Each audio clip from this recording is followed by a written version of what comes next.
Assalamualaikum warahmatullahi wabarakatuh. Di sini saya akan mempresentasikan tugas mata kuliah TKI dengan materi servo control. Sebelumnya saya akan memperkenalkan diri.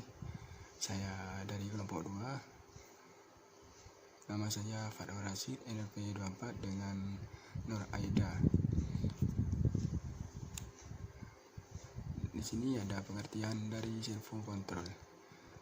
Servo control di sini adalah sebuah perangkat atau aktuator putar yang dirancang dengan sistem kontrol umpan balik loop tertutup atau servo, sehingga dapat di setup atau diatur untuk menentukan dan memastikan posisi sudut dari poros output dari motor.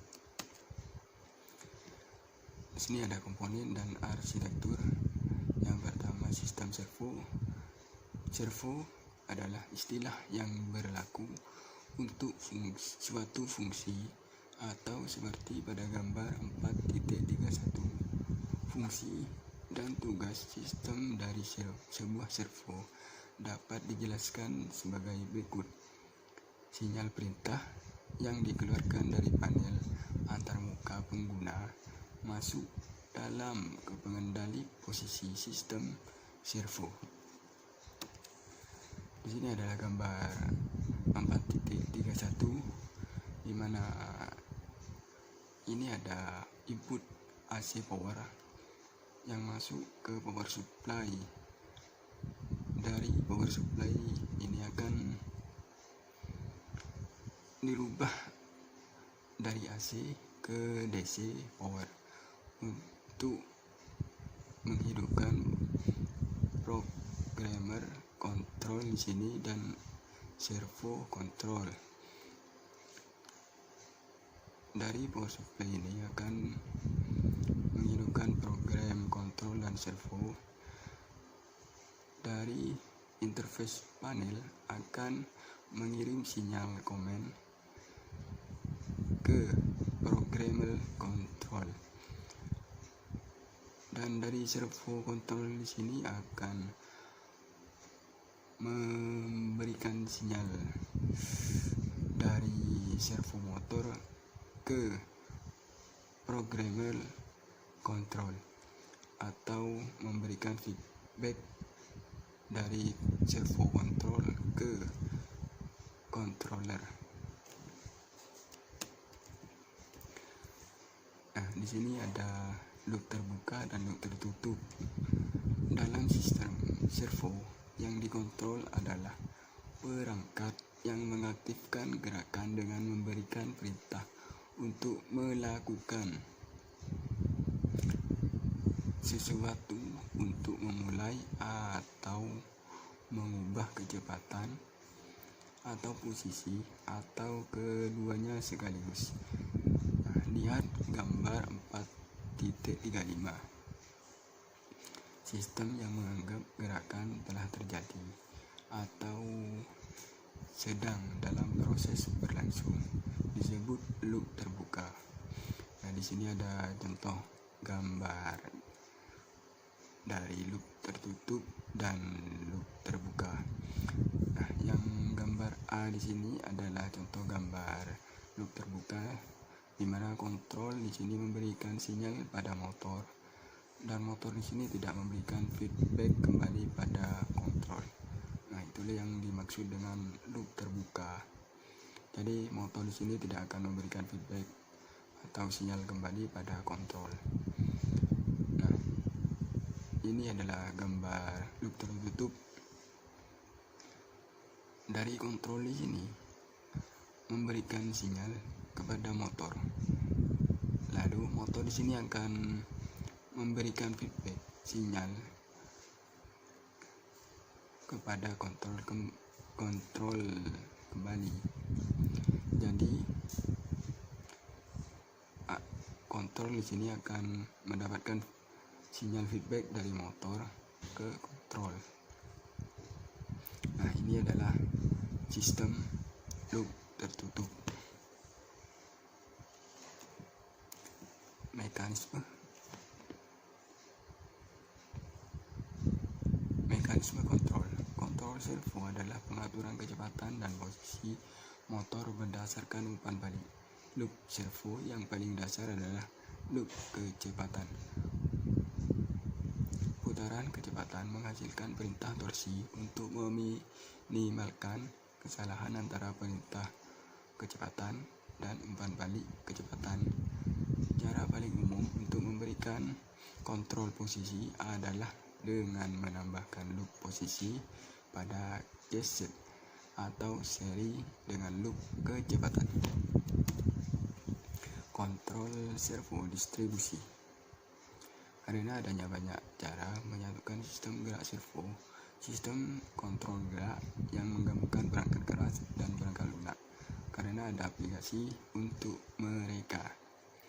Beberapa pengontrol gerak beroperasi pada berbagai platform dan bus dengan unit yang menyediakan output analog ke amplifier konvensional, serta unit yang menyediakan kontrol arus dan output modulasi lebar pulsa langsung atau PWM untuk sebanyak 32 motor secara mohon maaf, tadi ada kecelakaan sedikit, memori saya full, jadi mohon maaf videonya terpotong. Sini saya akan menjelaskan kembali kontrol servo terdistribusi. Karena adanya banyak cara menyatukan sistem gerak servo, sistem gerak kontrol gerak yang menggabungkan perangkat keras dan perangkat lunak, karena ada aplikasi untuk mereka. Beberapa pengontrol gerak beroperasi pada berbagai platform dan bus dengan unit yang menyediakan output analog ke amplifier konvensional, serta unit yang menyediakan kontrol arus dan output modulasi lebar pulsa langsung atau PWM untuk sebanyak 32 motor sekaligus secara bersamaan. Ada amplifier yang masih memerlukan potensiometer untuk disesuaikan dengan posisi drive digital, kecepatan, dan kontrol arus.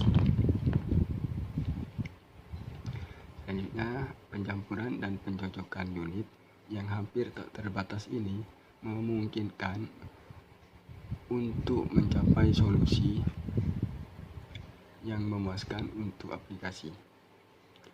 Untuk mengimplementasikan pengontrol servo yang didistribusikan seperti pembuat unit harus memenuhi persyaratan sistem dasar, yaitu komunikasi yang cukup antara komputer dan pengontrol atau penguat servo untuk melakukan pekerjaan ukuran yang cukup kecil untuk memenuhi persyaratan sistem distribusi dan harga yang tidak wajar.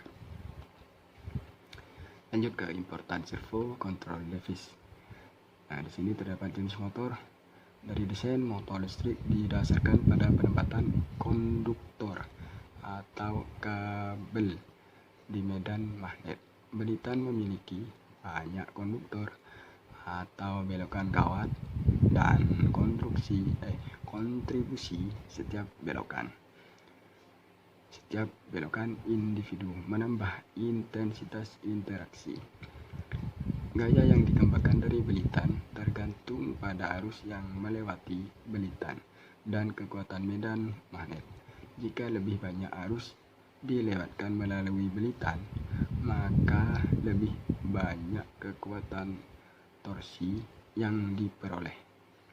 Efeknya, dua medan magnet yang berinteraksi menyebabkan gerakan yang medan magnet dari rotor dan medan magnet dari stator saling menarik. Ini menjadi dasar dari desain motor AC dan DC. Nah, di sini ada perbedaan dari motor AC dan motor DC. Motor AC adalah perangkat kecepatan yang relatif konstan. Kecepatan motor AC ditentukan oleh frekuensi dengan tegangan yang diberikan atau jumlah kutub magnet pada dasarnya ada dua jenis motor AC, yaitu motor induksi dan sinkron. Yang kedua yaitu motor DC. Kecepatan motor DC dapat dengan mudah bervariasi.